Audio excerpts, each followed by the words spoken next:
फिर से प्रभु ने हमें इकट्ठा किया। प्रभु का धन्यवाद करें और प्रभु की स्तुति हमारे जीवन सर्वक्त होती रहे। फिर से जीवन दिया है सब बातों सब भलाई के लिए प्रभु का धन्यवाद। आओ प्रार्थना करें, अपने सर को झुकाएंगे, आंखों को बंद करेंगे। जो अनुग्रहकारी है, जिसने हमें जीवन दिया, जो हमारे लिए धरती पे आया यीशु मसीह, उसकी बड़ाई करें, हमारे दिलों में उसको फिर से निमंत्रण करे और चाहे कि प्रभु हमारे जीवन में काम करे। कोई भी गलती है, कोई भी ऐसी बातें हैं जो प्रभु को नहीं पसंद है, सारी प्रभु हमसे दूर करे और हमें चंगाई दे, शुद्ध करे। पिता यीशु मसीह के नाम में झुकते हैं। धन्यवाद, आज का दिन दिखाया, फिर से इकट्ठा किया है, आपके वचन के पास आते प्रभु। हम चाहते हमें सुनने वाले कान मिले जिससे हम आपकी बातों सुन सके। हमें हमारे आंखें भी खोलो प्रभु, जिससे हम आपको पहचान पाए, जान पाए, जो सच्चाई है उसको देख पाए। हमारा हृदय हम खोलते हैं प्रभु, चाहते आप छू लो, जिससे प्रभु हम आपके वचन से जो सच्चाई है वो हम ग्रहण करना चाहते। सुनने वाले, जुड़ने वाले हर भाई बहनों को आशीष देना। पवित्र आत्मा हर एक को आप संभालो और हर एक के ऊपर आपका नियंत्रण रहे। चाहते हैं प्रभु आप हम पे अधिकार चलाओ और प्रभु आज हमारे जीवन में काम करो और आज की रोटी आज हमें दो, ये प्रार्थना है। फिर से इकट्ठा किया, धन्यवाद। आज का दिन दिखाया, धन्यवाद। पवित्र वचन पढ़ने वाले, सुनने वाले हर एक प्रभु हर एक को आशीष दो। धन्यवाद प्रभु। पिता सुनो यीशु मसीह के नाम में, आमीन। हालेलुया। गुड मॉर्निंग सबको, जय मसीह की। फिर से प्रभु ने हमें इकट्ठा किया। प्रभु के वचन हर रोज हमें पढ़ना, सुनना है, संगति में रहना है। आज हम प्रभु की जो संगति में, जो मसीह में जो लोग जुड़ जाते, मसीही हो जाते, चेले हो जाते, विश्वासी कहलाते, उनके बारे में हम आज देखने वाले कि हम कहां तक पहुंचे। क्योंकि प्रभु का वचन कहता है जो मसीह में है वो नई सृष्टि हो जाती है। दूसरा कुरिन्थी 5:17 में पौलुस कहता है, सुनो, पौलुस ने यह कहा, जो भी मसीह में जुड़ गया या जो भी मसीह के साथ मसीह को अपनाया, अपना प्रभु ग्रहण किया, या जो भी मसीह के साथ जुड़ा है, यानी उसकी बातों के साथ जुड़ा है। यीशु ने जो कहा कि एक गाल पे कोई मारे तो दूसरा, तमाचा मारे तो आप दूसरा गाल भी उसको देना। जो भली भली अच्छी अच्छी बातें यीशु ने सिखाई, उसकी सारी बातों के साथ जो जुड़ता है वो मसीह के साथ जुड़ा है। और जो मसीह के साथ जुड़ा है वो नई सृष्टि हो जाता है। यहाँ पे लिखा है जो मसीह में है, मसीह के साथ जुड़ा है, वो नई सृष्टि कहलाता है। और जो नई सृष्टि हो जाता है तो पुरानी जो बातें हैं, पुराना जो हमारा स्वभाव है या पुरानी जो बातें सारी मिट जाती है, दूर हो जाती है। और हम देख सकते हैं कि ये तो नया इंसान है, तो नया मसीह में जो कोई है वो नई सृष्टि कहलाती है। आमीन।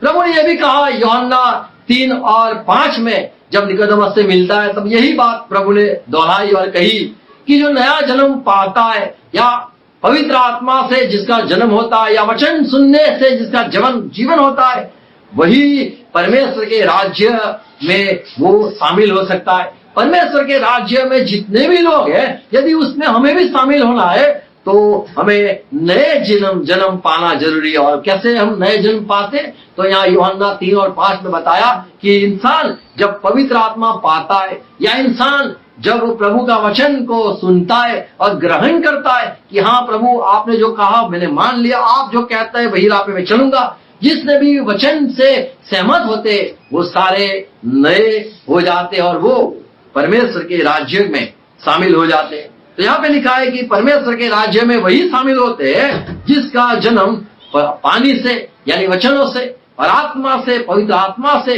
जिसका नया जन्म होता है। वो नए जन्म पाए हुए, नई सृष्टि हुई लोग, नए सृष्टि के कहलाने वाले लोग, वे सारे परमेश्वर के राज्य के भागीदार हो जाते हैं। परमेश्वर के जितना राज्य है उसमें जितने जितने जुड़े हुए, पहले से लेके आज तक जो जुड़ते हैं वो भी जुड़ सकते हैं नया जन्म पाने के बाद। इसलिए लिखा है कि जो नए परमेश्वर के साथ, यीशु मसीह के साथ जो जुड़ता है वो नई सृष्टि कहलाता है। और नई सृष्टि ही के लोग ही वो सारे परमेश्वर के राज्य में शामिल हो जाते हैं।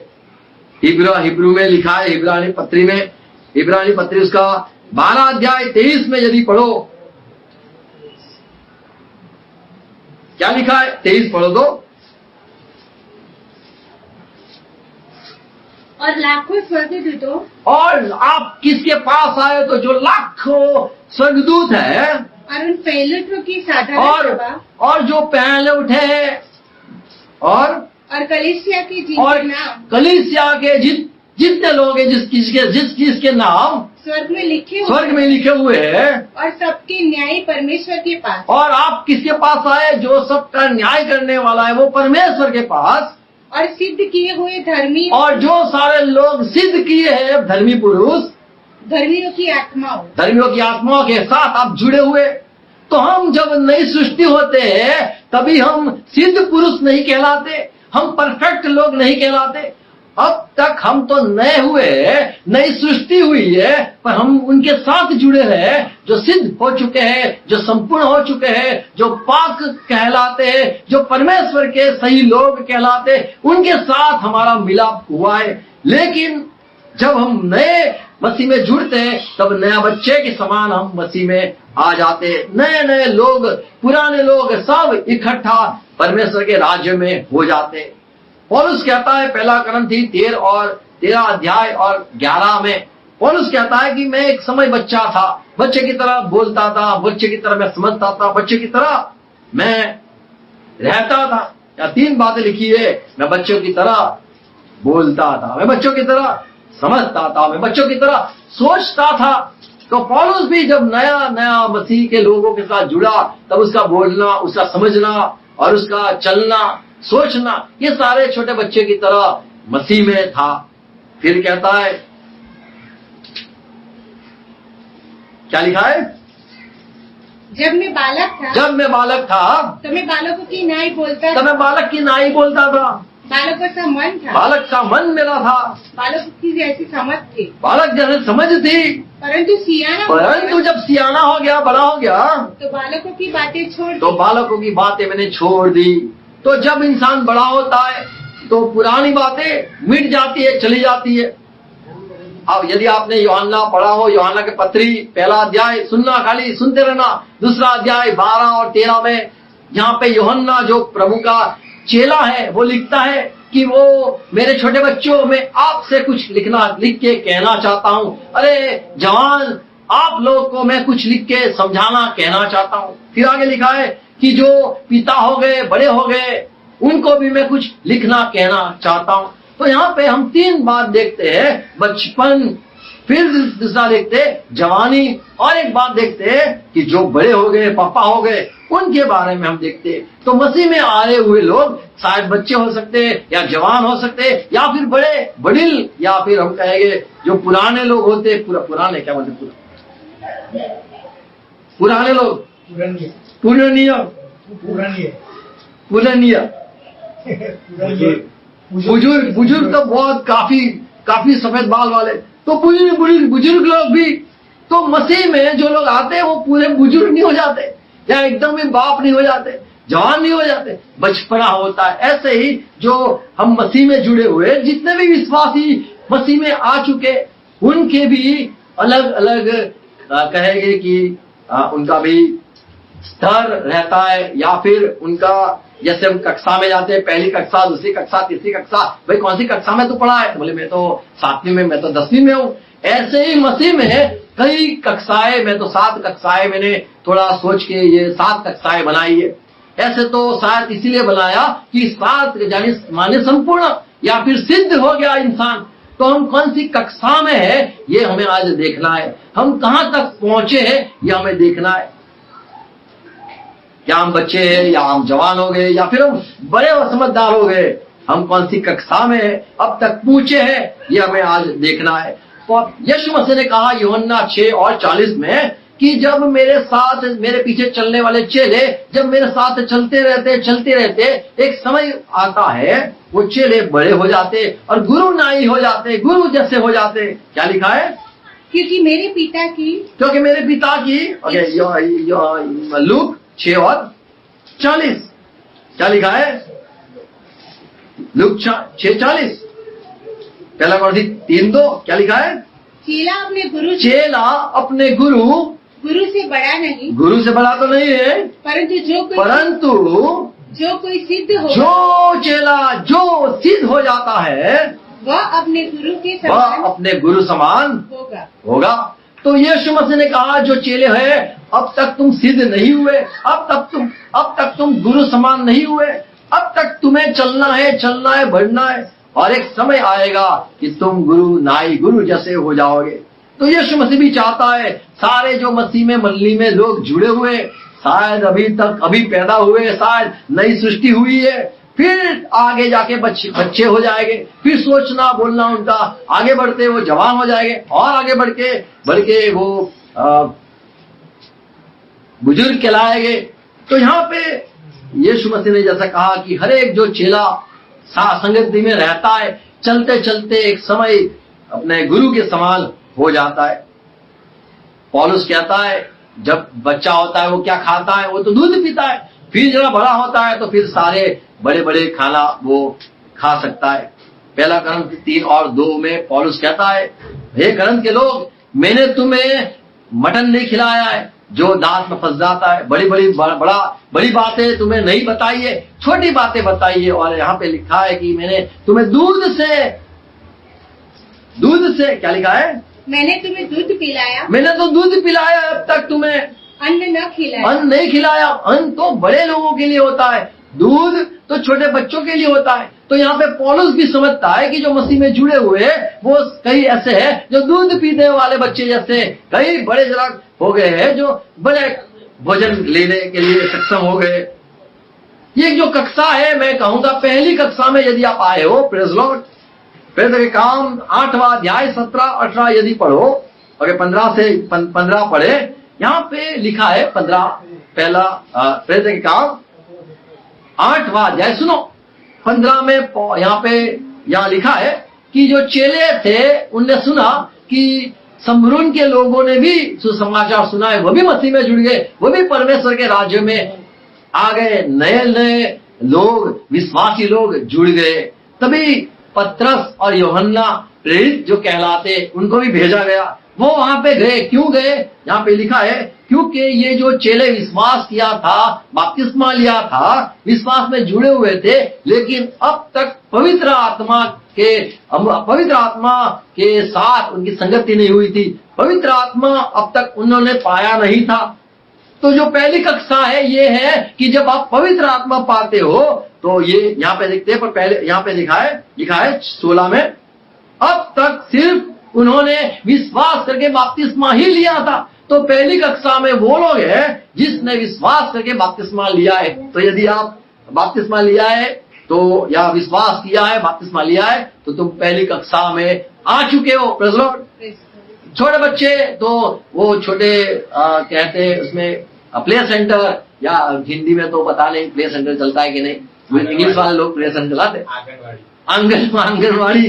तो जो घरों के बाहर आगे आंगन होता है, वहां पे बिठा के बच्चों को पढ़ाते, फिर उनको बड़ी बड़ी स्कूलों में लेके जाते।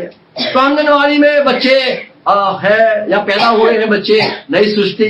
फिर जब पहली कक्षा आती है तो ये होता है, बच्चा बपतिस्मा लेता है, विश्वास करके सिर्फ बपतिस्मा लेना ये तो पहली कक्षा है। यहाँ पे लिखा है अब तक वो पवित्र आत्मा नहीं पाए थे, इसीलिए पतरस को यूहन्ना बड़े जो प्रेरित कहलाते उनको भेजा गया, जाओ समरून में, क्योंकि अभी अब तक तो इन लोगों ने सिर्फ विश्वास किया है, बपतिस्मा लिया है, और ज्यादा कुछ जानते नहीं है।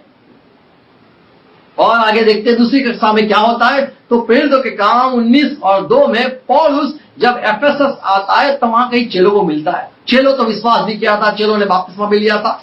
तो यहाँ पे पौलुस कहता है, क्या तुमने पवित्र आत्मा पाया? जब आपने विश्वास किया, विश्वासी तो हो गए आप मसीह में जुड़ गए हो, हम भी विश्वासी, हमने भी बपतिस्मा लिया, पर क्या आप पवित्र आत्मा पाए हुए हो? तब ये कहते हैं कि पवित्र आत्मा के बारे में हमें ज्यादा पता नहीं, हमने सोचा भी नहीं, सुना भी नहीं।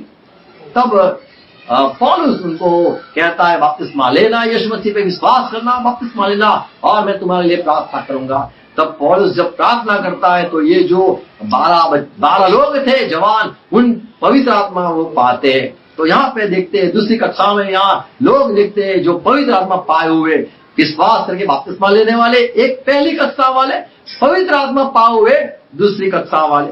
और दूसरी बात देखते हैं, तीसरी कक्षा में पहुंचे हुए क्या नहीं आप।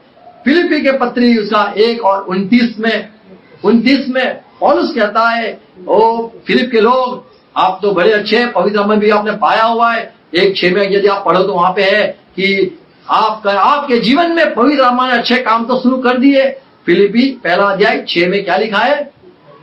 6 में यदि पढ़ो तो, और मुझे इस बात का भरोसा है कि जिसने तुम में अच्छा काम शुरू किया है, वही उसे प्रभु वही पवित्र आत्मा यीशु के आने तक वही काम पूरा करता रहेगा। तो आप पवित्र आत्मा तो पा चुके हो, जिसने आप में शुरू किया है, अच्छे अच्छे काम कर दिए, बड़ी अच्छी बात है। पवित्र आत्मा पाए हुए ये लोग फिलिपी के पत्री 1 अभी 29 में पढ़ते हैं। 29 में क्या लिखा है?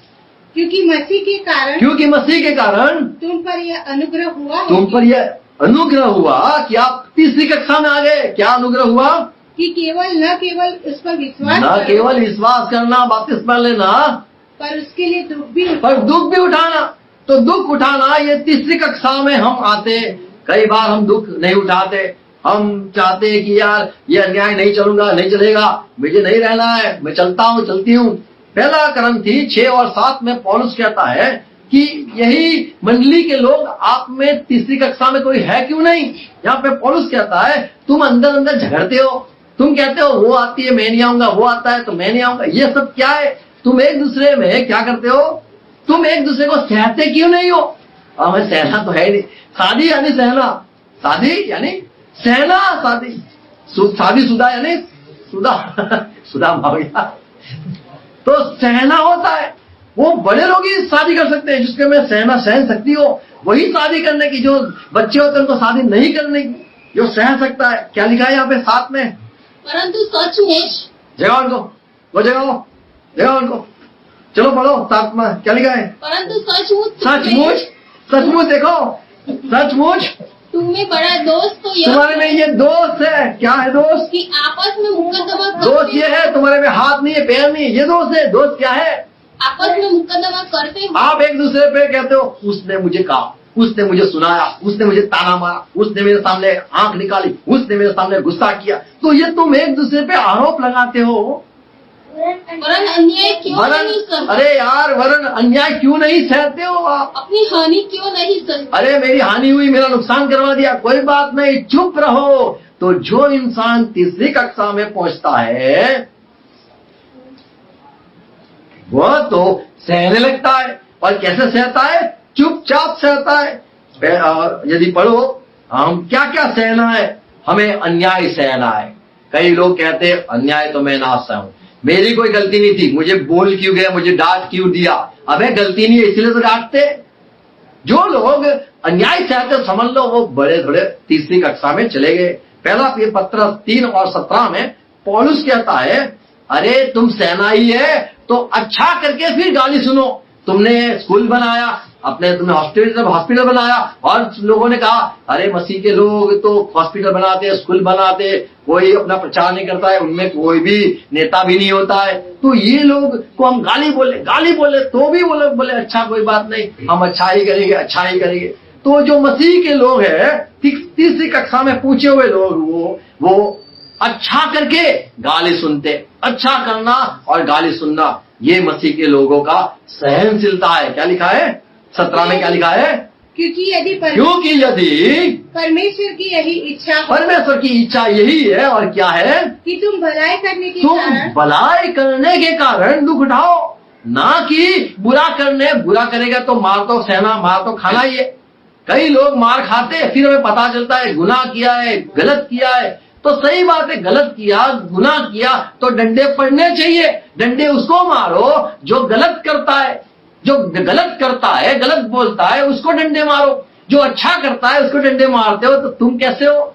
पर मसीही लोग जो तीसरी कक्षा में पूछ चुके हैं, वो लोग अन्याय सहते, वो लोग गलत करते नहीं, अच्छा करते, फिर भी उनको चुपचाप सहना है। तो चुपचाप सहना, वो मसीह के पीछे चलना, यही है। रोमन की पत्री 15:1 में पौलुस सिखाता है कि हम जो बड़े हो गए, बलवान हो गए, जो समझदार हो गए हैं, क्या लिखा है 15:1 में? निदान हम बलवानों को चाहिए, कि निर्बलों की निर्बलताओं को सहन, हमें निर्बलों को, निर्बल जो लोग हैं उनको सहना है। हम बच्चों को सह नहीं सकते क्योंकि उसको समझा नहीं सकते, तो जिसको हम समझा नहीं सकते उसको सहना बहुत बड़ी बात है। हस्बैंड वाइफ होता है, उसमें एक जो होता है वो छोटा बिल होता है और एक बड़ा बिल होता है, तो जो छोटा होता है उसको समझना जरूरी है। उम्र की बात नहीं, पर जो लोग कमजोर है उसको समझना बहुत कठिन है, बच्चों को समझना बहुत कठिन है। तो यहाँ पे कहता है जो शक्तिमान हो गया है, जो सही में प्रबल बड़ा बलवान हो गया है, उसको तो क्या सहना है? अच्छा करके सहना है, अन्याय सहना है। और एक बात देखते हैं क्या सहना है कि जो कमजोर लोग हैं, जो हमें समझते नहीं है, हम चाहे कितना भी बोल दे उनको समझ में नहीं आता है, फिर भी मैं तो बिल्कुल हंसता रहता हूं, भले नहीं समझ आई आज, नहीं तो कल समझ आएगी, परसों समझ आएगी। तो जो सहनशीलता है वो ये है। तो हम जब बड़े हो जाते हैं तो हम सारी बात समझते हैं कि छोटे बच्चे आज नहीं समझेंगे कल समझेंगे। तो यहाँ पे लिखा है निर्बल को तुम्हें सहना है। जो निर्बल है उसको आपको चलाना है, कोई बात नहीं, चलना है उसके साथ। फिलिपी 2:14 कैसे सहना है? तो यहाँ पे लिखा है बिल्कुल बोलना नहीं, बोलना नहीं।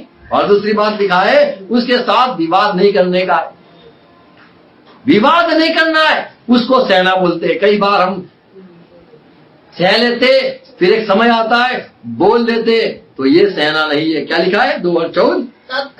सब काम बिना कुड़कुड़ाए और बिना विवाद के किया करो। तुम्हें सहना है किस रीति से? कुड़कुड़ाना नहीं, और सामने कुछ जवाब, कोई सवाल, कोई कुड़कुड़ाहट और कोई भी सवाल नहीं करना है। ऐसे हमें सहना है। पहला करंथी 9:22 पौलुस कहता है कि हम भी ये जो सामर्थ्य के लोग वाले हो गए उनके साथ हम भी जुड़े हुए, और हम हमारी जो शक्ति है वो सामर्थ्य हम दिखाते हैं। कैसे? 22 में क्या लिखा है? मैं निर्बलों के निर्बल, सुनो, निर्बलों के साथ निर्बल सा बना। मैं निर्बल जैसा हो गया, मैं ऐसा नहीं समझ आया लोगों को कि मुझे सब समझ आता है, मैं भी उनकी तरह हो गया कि निर्बलों की खींच लाऊं, कि मैं निर्बलों को परमेश्वर के पास लेके आऊं।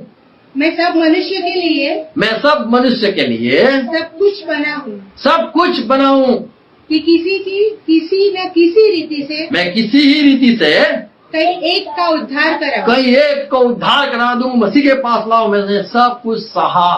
तो सहना सब कुछ है। निर्बल को सहना, निर्बल यानी अपनी वाइफ हो वो, या फिर कोई समझदार बच्चा नहीं है उसको निर्बलता को समय सहना है। जो अन्याय करता है उसको सहना है। हमने अच्छा किया फिर भी गाली, वो भी हमें सुनना है। और साथ साथ जो सहने के साथ हमें कुड़कुड़ाना नहीं है सामने, या नहीं कोई हमें उनके साथ प्रश्न करना है। सब कुछ सहना है। पहला पत्रस 2:21 में पत्रस कहता है कि यीशु ने यही रास्ता बताया, वही कदमों पे आपको चलना है। तो जब हमें 7वीं कक्षा में पहुंचना है तो ये 3री कक्षा जो है उसको हमें पूरा करना है। 21 में क्या लिखा है? और तुम इसी के लिए बुलाए, तुम्हें तो मसीह ने इसीलिए बुलाया, आ जाओ आ जाओ। क्यों बुलाया? क्या करने के लिए? चमत्कार करने के लिए? नहीं। तो क्या बड़े काम करने के लिए? नहीं। क्या बड़े बड़े सेवा करने के लिए? तो नहीं। क्यों बुलाया? आगे लिखा है क्योंकि मसीह ने भी तुम्हारे लिए दुख उठाया, और वही रास्ते पे आपको भी कदमों पे चलना है। तो वही कदमों में वहीं पे चलना है। यीशु मसीह ने हमें एक नमूना, या हमें एक एग्जाम्पल कहते हैं, उदाहरण दिया है हमें। तो मसीह ने एक उदाहरण दिया, वही रास्ते पे चलना है, और वो रास्ते पे चुपचाप चलना है, सहते चलना है, कुड़कुड़ाना नहीं है, और विवाद भी नहीं करना है, और सब कुछ सहना है। इसीलिए तुम्हें बुलाया कि तुम 3री कक्षा में आ जाओ। पेत्र के काम 14 और 22 में लिखा है, ये पत्रस ने सबको बुलाया, आ जाओ मसीह में तुम आ गए। देखो चमत्कार होते, लंगड़े भी चलते होते, मुर्दे भी जिंदा किए गए। बोले हाँ हुए। पवित्र आत्मा लोग ने पाया, हाँ पाया। और उस यहाँ पे कहता है जो विश्वासी लोग हैं इकट्ठा आ जाओ। आपको सिर्फ विश्वास करना यही नहीं, आगे बढ़ना है। सारे विश्वासियों को इकट्ठा किया और कहा यदि परमेश्वर के राज्य में टिकना है, यदि परमेश्वर के राज्य में आपको रहना है तो जरूरी है सारे संकट आएंगे, सारे संकट आएंगे, वो सारे संकट में से आपको चलना है। मसीह में चलना है तो संकट तो आएगा ही आएगा। 22 में क्या लिखा है? और चेलों के मन को स्थिर करते रहे, स्थिर किया और यह उपदेश देते और थे, पतरस ने और चेलों ने यह भी उपदेश दिया कि विश्वास में बने रहो। अरे विश्वास में बने रहो। और यह कहते थे, और यह भी सिखाया बड़े चेलों ने, हमें बड़े कलेश उठाकर परमेश्वर के राज्य में प्रवेश करना परमेश्वर के राज्य में प्रवेश करना है, चलना है तो कलेश को उठाना है, दुख को सहना है। पहला पतरस 4 और 22 बार में पतरस ने यह कहा कि ये नई बात नहीं है, हम भी ये दौर से गुजरे हैं। यहाँ पे कहता है कि जो अग्नि जैसे दुख तुम्हारे जीवन में आते हैं वो सारे तो आने चाहिए, दुख भी आने चाहिए।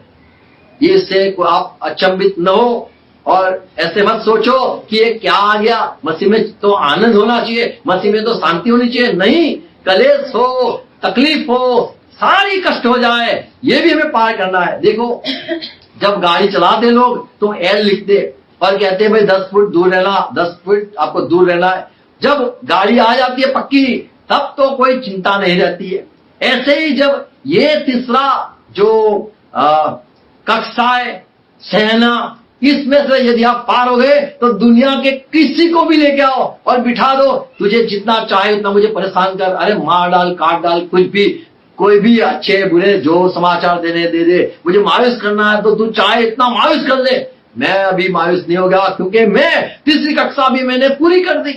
तो जो मसीह में चलते हैं, यहाँ पे पतरस कहता है ये नई बात मत समझो। बाहर में क्या लिखा है? हे प्रियो, जो दुख रूपी अग्नि तुम्हारी परख के लिए होते हैं, आते हैं, तुम्हारे में भड़की है, इससे यह समझकर तो इसको ये मत समझो, अचंभा न करो, अचंभित मत हो जाओ, नया हो गया कुछ, ये क्या हो गया कि कोई अनोखी बात, ये कोई अनोखी बात मत समझना तुम पर बीत रही है। हाँ वरन पर जैसे मसीह में दुखों में सहभागी होते, आप दुखों में सहभागी होते हो, आनंद करो, तो आनंद करो, क्योंकि जो एक समय आएगा दुख मिट जाते, फिर दुख रहते ही नहीं। इतने दुख कष्ट आप सहते हो। मैं ये जब पहले मसीह में आया तो मैं कई ताने सुने, मैंने इतने सारे ताने सुने कि मैं अपने आप को कहता था, लोगों को भी सिखाता था, तुम्हें सीजन हो जाना है। सीजन बैट दिखाएगा, वो बैट कुछ अलग ही होता है, उससे दुनिया टूट जाती है, वो टूटता नहीं सीजन। तो वो सीजन जैसा हमें हो जाना चाहिए। ऐसे भी सुना है जब ब्रश में करता था, मैं धीरे धीरे ब्रश करता था तो मेरे घर वाले बोलते थे, अरे बुड्ढे की तरह क्या कर रहा है। मैं बोला मुझे बुड्ढा बोला तो मैं नहाता था, देर लगाता था, बहुत ताने, अरे जल्दी कर, दूसरे को जाने का है, तुझे तो कोई काम धंधा नहीं है, अरे दूसरे को नहाना है, तू जल्दी कर, बाहर निकल, कई ताने। मैं नया आया, मैंने बोला ये सब क्या चल रहा है, पर मैं चुपचाप से आता था। मैंने बोला ये ऐसे शुरू होना चाहिए, तो ऐसे शुरू होता है घर से। मुझे प्रभु ने तैयार किया कि तुझे सुनना है, कि जिससे पराये लोग बोलेंगे तो तुझे कुछ होगा नहीं, क्योंकि अपने लोग तो बराबर के गाली बोलेंगे, अपने लोग बराबर सताएंगे। फिर तो हम ऐसा हो गया, अभी चाहे कोई भी कुछ भी बोल दे, एक भी तकलीफ होगी नहीं, ऐसे हंसते रहेंगे। तो ये पतरस कहता है कि नई बात हुई, ऐसा मत समझो। शुरुआत में हमें भी हुआ था, पर जब हमें मारने लगा, लोगों ने मारा और लोगों ने डांटा और कहा यीशु का नाम मत लेना, तब प्रेरित के काम 5वां अध्याय में हमने बोला, हम हंसते रहेंगे और यीशु का नाम हम लेते रहेंगे। तो वो चेले पतरस जो हंसता रहा, यीशु का नाम लेता रहा, उसको झुका नहीं, रुका नहीं, लोगों ने उसको परेशान किया, फिर भी वो हंसता रहा। तो जब हंसी निकल जाए तो समझ लो तुम्हारे में सहनशीलता हो चुकी है, पूरे भर गए, सहनशीलता से भर चुके हो। तीसरे कक्षा खत्म, अभी चौथी कक्षा में जब जाता है इंसान तो क्या होता है? चौथी कक्षा में क्या होता है? कोलोसी 1 और 9, जब से हमने सुना कि तुम मसीह में चलते हो, हम रुके नहीं, हम आपके लिए प्रार्थना करते रहे। पौलुस कहता है कोलोसी के लोग, मैंने जब सुना तो मैं बहुत आनंदित हो गया, और मैं चाहता हूं तुम और गहरे परमेश्वर के वचन के ज्ञान से तुम भरपूर हो जाओ, और तुम्हारी जो अंदर की आंख है आत्मिक आंख है वो तुम्हारी खुल जाए और तुम ज्ञान से भरपूर हो जाओ। 9 में क्या लिखा है? इसलिए जिस दिन से यह सुना है, हमने सुना, हम भी तुम्हारे लिए यह प्रार्थना करने और विनती करने हम प्रार्थना और विनती करने से रुकते नहीं है, नहीं चुकते, हम नहीं चुके कि तुम सारे आत्मिक ज्ञान हम चाहते हैं कि तुम सारे आत्मिक ज्ञान और समझ सहित और सारी आत्मिक समझ से परमेश्वर की इच्छा को पहचान में परिपूर्ण हो, आप पहचानने के लिए परिपूर्ण हो जाए। आमीन। तो समझदारी जो होती है वो कहीं कम लोगों को आता है। लोग बोलते हैं अभी है ना बुढ़ा और अभी तो समझदारी आ जाएगी। कई लोग बुढ़े हो जाते हैं फिर भी समझदारी नहीं आती है। यदि समझदार की बात करूं तो नीति वचन में बहुत बुरी बात लिखी है, बहुत जो बुरी यानी नहीं पर ऐसी बात लिखी है जो आप सुन नहीं पाओगे। कान बंद कर देना। 6 और 32 में क्या लिखा है? कान बंद कर देना, कान बंद करके सुनना खाली। परंतु जो पर स्त्री गमन करता जो है, पर स्त्री के पास जाता है वह नीरा निर्बुद्ध है। वो बुद्धि नहीं है। अभी देख लो किसके पास बुद्धि है। आप कैसे बुद्धि? तो निर्बुद्ध कहाँ गया? निर्बुद्ध है वो तो निर्बुद्ध। हम चाहते हैं, हम सोचते हैं मेरे पास बुद्धि आ गई है, क्या ज्ञान मिला है। यहाँ पे जो ज्ञानी इंसान है वो कहता है अभी तक बुद्धि नहीं आई, सहनशीलता आ गई है और मैं तो सब सह सकता हूँ। देखो अरे मारो, अरे मारो डांटो, मैं सब सह सकता हूँ। पागल भी सह सकता है। पर यहां जो लिखा है कि ये जो बात है ये तो ज्ञान ही नहीं है, उसको समझ ही नहीं है। और उसका कहता है पहला कोरिन्थियों 6 और 5 में मैं तुम्हें लज्जित करने के लिए तुम्हें ये कहता हूं कि तुम्हें पता चले तुम क्या है, तुम क्या हो। क्या सचमुच तुम्हारे में सचमुच तुम में एक भी बुद्धिमान नहीं? एक बुद्धिमान इंसान क्यों नहीं तुम्हारे में? तो बुद्धिमान जो है वो तो 4ठी कक्षा में पाठ आता है। जैसे साइंस है ना वो बचपन में 1ली कक्षा में नहीं आता है। 1ली कक्षा में सिर्फ ABCD आता है या 1 2 3 आता है। फिर थोड़ा आगे जाके थोड़ा साइंस आता है, फिर आगे जाके थोड़ा सोशियोलॉजी या सोशल साइंस, समाज विद्या आता है। तो ऐसे जो ज्ञान की बात आती है वो थोड़े समय के बाद आती है। बनकर तो बात है। तो यहाँ पे पौलुस कहता है कि तुम्हारे मंडली में कोरिन्थ के लोग तुम बहुत बढ़िया, पवित्र आत्मा से भरपूर, बहुत बढ़िया, सब बहुत चाहे, पर तुम्हारे में एक भी बुद्धिमान क्यों नहीं है? तो बुद्धिमान कौन है? तो हमने नीति वचन 6 और 5 में पढ़ा हो तो बहुत डेंजर बात है, उसको बुद्धि नहीं है। तो बुद्धिमान कौन है, समझदार कौन है? 2 तीमुथी 2 और 7 में लिखा है ये बात को आप समझो। क्या लिखा है? और तुम सारे परमेश्वर यीशु के सारे ज्ञान से आप भरपूर हो जाओ। फिलिपी 4 और 7 अगर पढ़ सको तो अच्छा। 2 तीमुथी 2 और 7 पढ़ सकते तो बहुत अच्छा, कोई बात नहीं। मैं कहता हूँ उस पर ध्यान दे, तू ध्यान दे इस पे, और प्रभु तुझे सब बातों की समझ देगा। शक्ति तो मिली, सहन शक्ति। अभी ये ज्ञान की जो बात है तुझे परमेश्वर समझ शक्ति दे। फिलिपी 4 और 7 पढ़ो। तब परमेश्वर की शांति जो सारी समझ से परे है, समझ के परे है, तुम्हारे हृदय और तुम्हारे हृदय विचारों को मसीह में क्या करेंगे? सुरक्षित रखेंगे। तो जो शांति परमेश्वर की वो आप समझ पाओगे, समझ शक्ति आपको मिल जाएगी। तो समझ शक्ति जरूरी है। रोमन की पत्री 3 और 7 में लिखा है परमेश्वर ने आसमान से देखा एक भी समझदार नहीं। तो यहाँ पे हम समझ सकते हैं कि यहाँ लोग सह सकते हो, सहते होंगे, गुलाम की जैसे गुलाम होते हैं तो सहते ही है। पर जो सहना समझना वो एक भी इंसान क्यों समझदार नहीं है? क्यों परमेश्वर का खोज ही नहीं है? क्यों परमेश्वर को मेरे लिए क्या सोच है वो क्यों नहीं समझ सकता है कि परमेश्वर क्या चाहता है? समझ नहीं है। पहला कोरिन्थ 13 में पौलुस कहता है चाहे अन्य भाषा बोल लूं, मैं सारी भाषाओं का ज्ञान क्यों ना मुझे हो, चाहे मैं विश्वास में बलवान हूं, पहाड़ को भी हटा दूं, लेकिन मेरे में यदि समझ न हो, प्यार न हो, क्या लिखा है? और यदि मैं भविष्यवाणी कर सकूं और सब वेदों और सब प्रकार के ज्ञान को समझूं, सारे ज्ञान को समझूं, और मुझे यहाँ तक पूरा विश्वास हो कि मैं पहाड़ों को हटा दूं, परंतु प्रेम न रखूं, तो प्रेम न हो तो मैं कुछ न हूं। ज्ञान भले हो जाए, समझ शक्ति सारी क्यों ना हो जाए, जो प्यार है वो 5वीं कक्षा में तुम पाते हो। मसीह का प्यार पाते हो। सहना तो हमें है ही, समझना भी हमें है ही। 1 कुरिन्थी 14 और 37 में पौलुस कहता है, तुम्हारे में कोई समझदार आत्मिक जन है क्या नहीं? प्रबोधवाणी करने वाला कोई समझदार इंसान है कि नहीं? तो समझने के बाद प्यार होता है। जो प्यार है, यदि तुम्हारे में यीशु का दिल है तो बहुत अच्छी बात है। दूसरा कुरिन्थी 5 और 14 में पौलुस कहता है, हम मसीह का काम क्यों करते? स्वर्ग जाने के लिए नहीं, नरक से बचने के लिए नहीं, हम मसीह से प्यार करते इसीलिए काम करते। कई लोग कहते हमें तो मसीह का ये काम करना है, हमें तो वो करना है। क्यों? कमाना होगा, शायद नाम बड़ा करना होगा, शायद कुछ होगा। पर जो प्यार है, पौलुस कहता है प्यार की वजह से 14 में क्या लिखा है?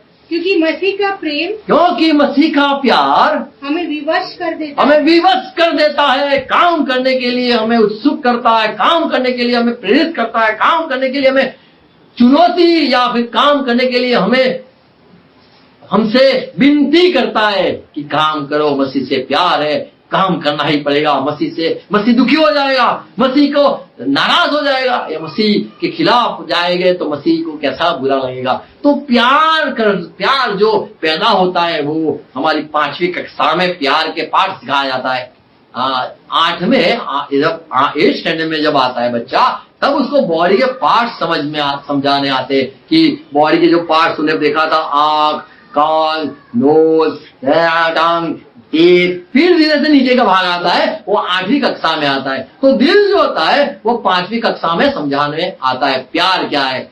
जो बच्चे होते हैं उनको प्यार समझ नहीं आता है, प्यार की भाषा नहीं समझ आती है।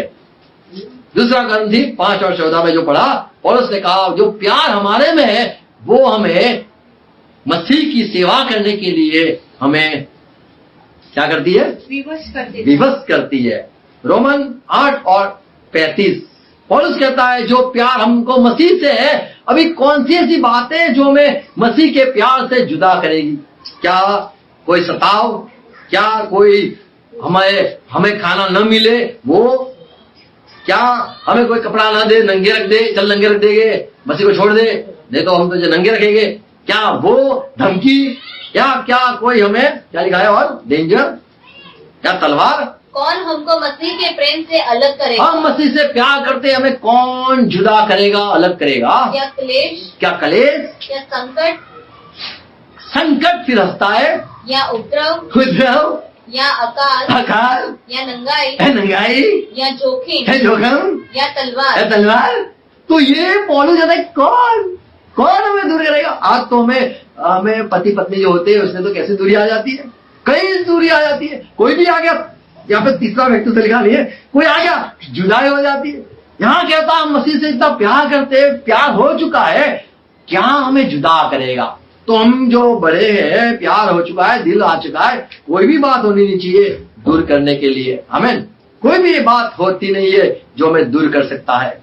मसीह से प्यार से कोई भी दूर नहीं कर सकता है। 1 यूहन्ना 4 और 18 में यहाँ पे यूहन्ना कहता है पूरा जो परमेश्वर से प्यार है वो भय को दूर कर देता है, भय को मिटा देता है। इंसान जब प्यार में हो जाता है तो वो ऐसा बोलता है मैं सातवें मंजिल से भी गिर जाऊंगा, अरे अग्नि में भी चला जाऊंगा। तो वो डरता ही नहीं है, मौत से नहीं डरता है। तो जो प्यार में होता है वो डर उससे दूर हो जाता है, डरता ही नहीं है। और इसीलिए पौलुस ने कहा 1 कुरिन्थी 13 और 2 में मुझे सब कुछ ज्ञान हो, मुझे विश्वास से भरपूर हो जाऊं, मैं पवित्र आत्मा के वरदानों से भरपूर हो जाऊं, अन्य भाषा भी बोलने लगूं, लेकिन मुझसे में प्यार न हो तो क्या फायदा? तो प्यार जो है वो जरूरी है। जैसे फिलिपी के पत्री में लिखा है 2 और 5 में तुम मसीह का दिल, मसीह का हृदय आप रखो। आपको यीशु से प्यार है, बहुत बढ़िया, आप 5वीं कक्षा पास किए। आपको मसीह से प्यार है तो आप माँ बाप को छोड़ देते हो, पूरे परिवार को छोड़ देते हो, समाज को छोड़ देते हो, संसार को छोड़ देते हो, कोई भी लोग हो सबको छोड़ देते हो। आपको मसीह से प्यार है, आप बच्चा भी काट डालते हो, माँ बाप को भी काट डालते हो, तो आपको मसीह से बड़ा प्यार है। Praise Lord. और छठा जो कक्षा में यदि आप आते हो तो आपको मसीह का प्यार मिलता है। मसीह का प्यार यदि आप में आ गया तो कोई अलग बात हो जाती है।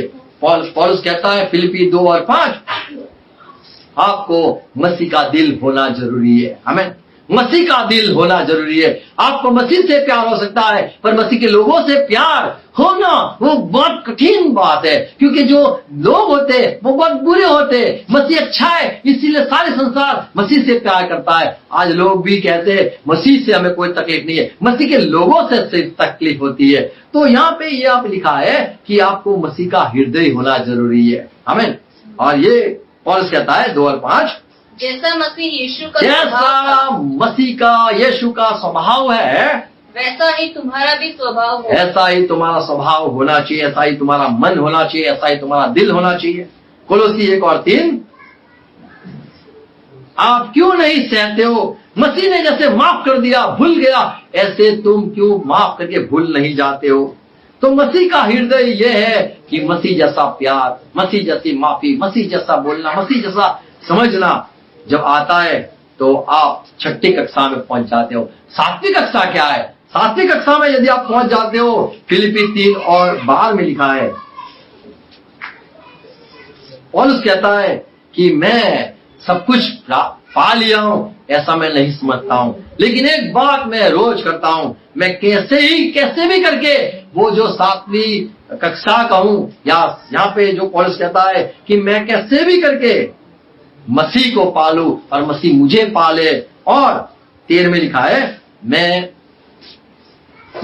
सब कुछ पा लिया, ऐसे मैं नहीं कहता हूं। 13 में क्या लिखा है? हे भाइयों, मेरी भावना ये नहीं कि मैं पकड़ चुका हूँ, मैं ऐसे नहीं मानता हूँ कि पकड़ चुका हूँ, परंतु केवल यह एक काम करता हूँ, लेकिन एक काम में मैं रोज करता हूँ, करना चाहता हूँ कि जो बातें पीछे रह गई है उनको भूल जाता हूँ, वो बातों को छोड़ देता हूँ, उनको भूलकर आगे की बातों को आगे की बात को मैं बढ़ता रहता हूँ, आगे की बात को बढ़ता रहता हूँ। एफएससी 4 और 13, और उस कहता है कि मंडली में जो लोगों को मसीह ने मंडली के देह, मंडली यानी यीशु की देह में, मंडली में संत जो जुड़े हुए, उनकी सेवकाई के लिए जो सेवकों को रखा है, वो सेवक इसीलिए है कि सारे कलीसिया के लोग जो जुड़े, जो बच्चे हैं, जो जवान हुए, जो बड़े हो रहे, उन सबको एक समय मसीह के जैसे बनाने का हो। फिलिप्पी एफएससी 4 और 13, जब तक कि हम सबके सब विश्वास और परमेश्वर के विश्वास में और परमेश्वर के पुत्र यीशु के ज्ञान के समानता में, पहचान में एक न हो जाए, और एक सिद्ध मनुष्य न हो जाए, तब तक हमें जुड़े रहना है। हमें तो यहाँ पे पौलुस कहता है कि सिद्ध पुरुष तब हो जाते हो, और इसीलिए हमें जोड़ के रखा है कि हम मसीह की जैसे हो जाए। याकूब कहता है 3 और 1 में, मेरे भाइयों, जो सारे गुरु हो गए, जो सारे बड़े हो गए, पढ़ो, हे भाइयों, तुम में से बहुत उपदेशक न बने। उपदेशक, यहाँ पे जो लिखा है उपदेशक, यानी जो सिद्ध हो गए, उनकी बात लिखी है, वो न हो जाओ, क्योंकि आप जानते हो कि हम उपदेशक, और हम जो उपदेशक कहलाते, मान जाते कि हम उपदेशक हैं, उनको तो ज्यादा बड़ी सजा हो जाएगी। क्यों? और भी दोषी ठहरेंगे। और इसलिए कि हम सब बहुत बार, हम तो कई बातों में, बड़ी बातों में चुक जाते, बोलने में भी हम कई बार गलती करते हैं।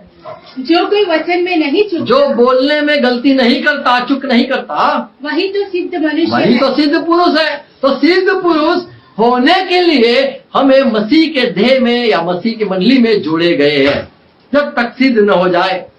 और इसीलिए हिब्रू 13 और 12-23 में हमने पढ़ा इब्रानी 12 और 23 में पढ़ा कि हम उनके साथ जुड़े हुए हैं, कि जो लोग सिद्ध पुरुष है हो चुके, उनके साथ हमारी संगति हो चुकी है। यीशु के साथ जुड़ना, यीशु हम यीशु को पाए, यीशु हमें पाले और हम सिद्ध हो जाए। कोलोसी 1:23 में पौलुस कहता है कि हम सब लोगों को प्रचार करते रहते हैं, सिखाते रहते हैं, समझाते रहते हैं। इसीलिए समझाते सिखाते कि सारे लोग मसीह के आगे जब खड़े हो जाए तो सारे सिद्ध लोग खड़े हो जाए। 28 में क्या लिखा है?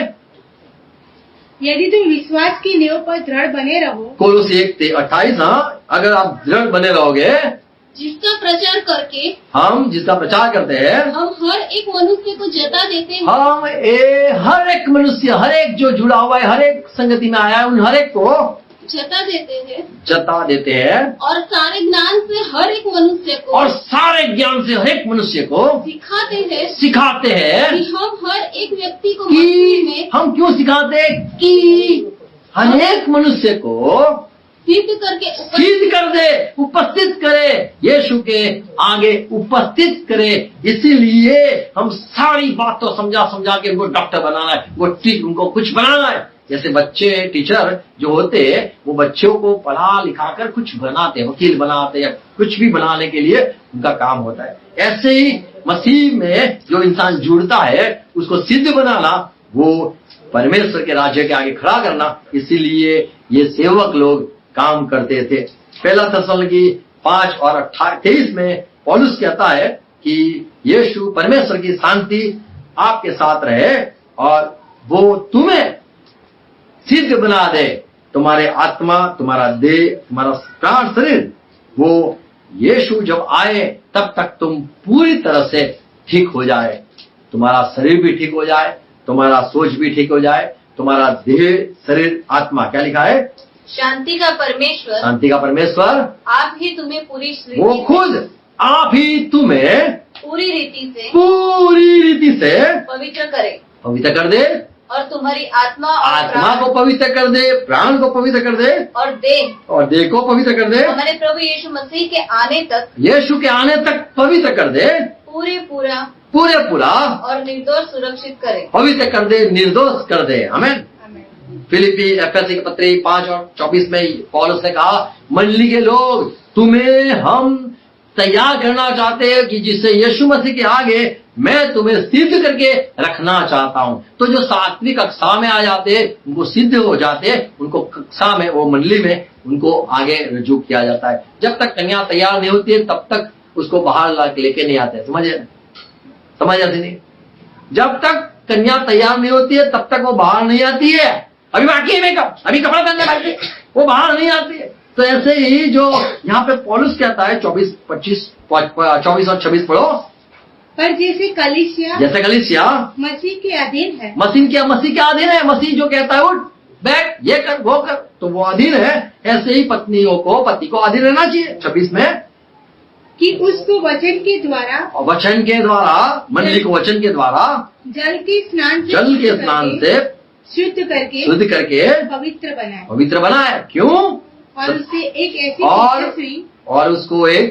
ऐसी तेजस्वी कलीसिया बनाए कि यीशु मसीह उसको देखता ही रह जाए। कोई भी दाग न हो, कोई भी बुढ़ापा का चिन्ह न हो, कोई भी कमजोरी न हो, पूरा सिद्ध हो जाए। ऐसे कलीसिया, ऐसे लोग होना जरूरी है। यीशु आएगा लेकिन कलीसिया तैयार नहीं होगी तो ऐसा नहीं जाएगा। वो भी कलीसिया तैयार हो जाए, इसीलिए वो भी काम करता है, पवित्र आत्मा भी काम करता रहता है, चेलों भी, जो सेवक है वो भी काम करते रहते हैं, जिससे यीशु जब आए तो बड़े अच्छे लोग उसके सामने प्रकट हो जाए।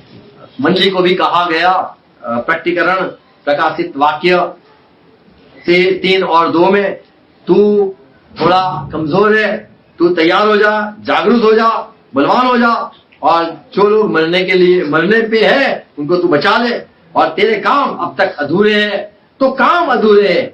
और ये अब यदि अब तक 7वीं कक्षा में नहीं पहुंचे, अब तक हम अधूरे हैं।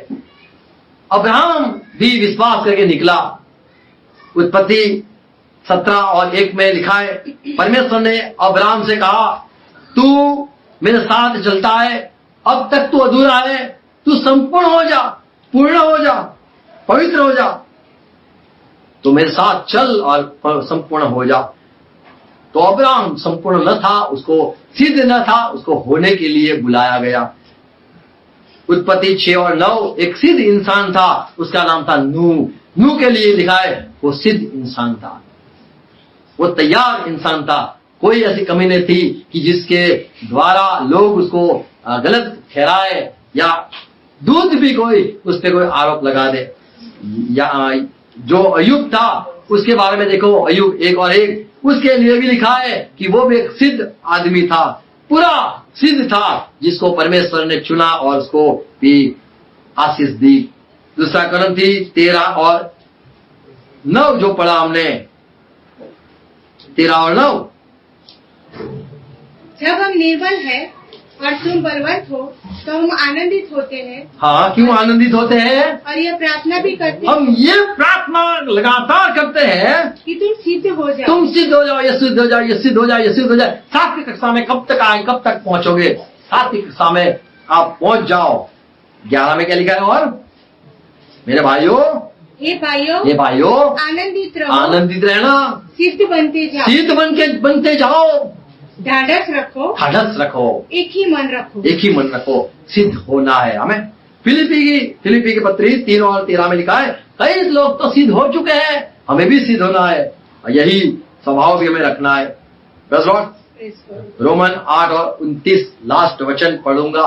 यहाँ पे लिखा है, परमेश्वर ने इसीलिए हमें यीशु के पास लेके आया कि हम यीशु के जैसे सिद्ध हो जाए, यीशु के जैसे हम प्रतिमा में हम उसके जैसे हो जाए। इसलिए इंसान को बनाया कि परमेश्वर जैसा हो जाए। हमें परमेश्वर ने कहा, आओ हम इंसान को हमारे जैसे बनाए, और आज भी वही काम है कि हम ये परमेश्वर जैसे, यीशु के जैसे सिद्ध हो जाए। हमें तो हम कौन सी कक्षा में हमें सोचना है और बढ़ना है और बड़े बड़े प्रभु के अनुग्रह में चलना है। प्रभु हमें अनुग्रह दे। और पौलुस की जैसी प्रार्थना थी कि सब लोग सिद्ध हो जाए, और हम चाहते हैं कि मंडली को सिद्ध करके यीशु के आगे हम रखे। तो मंडली को प्रभु लेने आने वाला है, पर लोग सिद्ध होने चाहिए, समझदार होने चाहिए। हमें सहना भी है, यीशु का हृदय भी रखना है, मन भी रखना है, सब कुछ प्रभु के जैसा करना है। हमें प्रभु आपको आशीष दे, समझ दे, अनुग्रह दे। आओ प्रार्थना करें। पिता, यीशु मसीह के नाम में हम झुकते हैं। धन्यवाद आपके सारे वचनों के लिए जो सुनाए गए, वो समझ हर एक समझे, हम हर एक प्रभु सिद्ध हो जाए। हमारा भी उद्धार होने का है, और प्रभु आपने हमें उद्धार के लिए बुलाया, आपने हमें हम सब से है इसीलिए बुलाया, हम लोगों को माफ करे इसीलिए आपने नमूना भी दिया, और प्रभु हम सिद्ध हो जाए इसलिए आपने सेवकों को भी दिया, वचनों भी दिए, ज्ञान भी दिया, आपका पवित्र बाइबल भी दिया, जिससे हम संपूर्ण हो जाए। धन्यवाद प्रभु सारे आशीषों के लिए, पवित्र आत्मा के लिए, पवित्र वचनों के लिए, आपके बातों के लिए, सारी बातों के लिए धन्यवाद। हमें सिद्ध करो प्रभु, हमें सिद्ध करो, जिससे प्रभु जो सिद्ध हुई मंडली के लोग जहाँ पे हैं, उनके साथ हमारी भी जो संगति हुई है, उनके साथ जुड़े, हम भी सिद्ध हो जाए। प्रभु जैसे आपका वचन हमने सुना कि जो चेला है वो गुरु की तरह हो सकता है, बढ़ते बढ़ते हमें भी प्रभु आप अनुग्रह में बढ़ाओ। प्रभु हर एक को समझ दो, मंडली के हमारे भाई बहनों को सिद्ध कर दो। जैसे लिखा है, अय्यूब सिद्ध पुरुष था, नूह सिद्ध पुरुष था, अब्राहम को बुलाया, कहा गया तू मेरे आगे ठीक हो जाए, सिद्ध हो जा। ऐसी कई कमजोरी हमारे जीवन में भी है प्रभु, हमें ऐसे बना दो प्रभु कि कोई भी हमारे जीवन में आरोप ना हो, दाग ना हो, ऐसी कोई बात ना हो जिससे प्रभु आप नाराज हो जाओ। हमें प्रभु ठीक कर दो, सही कर दो, और प्रभु हमें आप सिद्ध कर दो, जिससे प्रभु हम आपके राज्य में सदा रहे। धन्यवाद ये बातों के लिए जो बोली गई है, हम हर एक समझे, और प्रभु आपके जो कक्षाएं वो समान हम चलना चाहते हैं। हमें आगे बढ़ाओ, हर एक को आशीष दो, समझने के लिए अनुग्रह दो, ये वचन बोए जाए, हर एक समझ पाए, यीशु मसीह के नाम में आमीन। आओ प्रभु से प्रार्थना साथ करें। अच्छा